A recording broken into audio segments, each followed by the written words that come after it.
Utiliser le planning de travail d'une aide ménagère. Donc tout d'abord, il faut se rendre dans la liste des aides ménagères et dans les différentes icônes. Donc on retrouve ici le planning de travail, à ne pas confondre avec le planning en version à imprimer. Donc si on veut consulter le planning de travail de, par exemple, Barizot-Lori, on va aller cliquer sur cette icône qui nous permet d'arriver sur son planning. Alors tout d'abord, on retrouve dans la partie supérieure donc la période concernée. On va pouvoir naviguer de semaine en semaine. Donc si je veux voir la semaine précédente, je clique sur cette icône et comme ça on peut revenir en arrière. Si je veux avancer, j'utilise cette icône-ci. Si je veux revenir à la semaine présente, je clique sur aujourd'hui. Dans le planning, on va retrouver donc les 6 colonnes correspondant au lundi, du lundi jusqu'au samedi. On va pouvoir également avoir une vue par mois. Ici, j'ai tout le mois de juillet. Si je reviens en arrière, le mois de juin, le mois de mai, avec évidemment des codes couleurs qui correspondent aux différents états de prestation. Donc, une prestation réservée, annulée, payée, effectuée, etc. aura à chaque fois une couleur différente. Je vais retourner au mois courant et me remettre en vue par semaine. Alors on a la possibilité d'éditer directement une prestation à partir du planning. Pour ça, il suffit de cliquer sur la prestation. Je vais prendre la prestation chez Larcy Georgette. Je clique dessus et je vois les données de la prestation. Le nom du client, l'aide ménagère concernée, le nombre d'heures, le type de travail.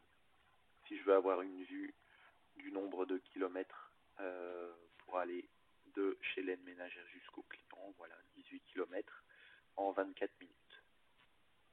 Alors, si on veut modifier cette prestation, par exemple changer l'heure de début, je veux commencer plutôt à 10 heures du matin, j'enregistre, la modification est acceptée.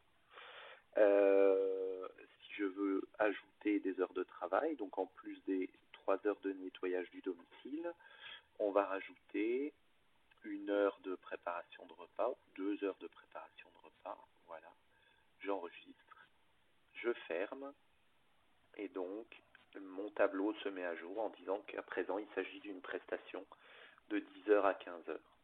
Je peux également utiliser le planning pour déplacer des prestations.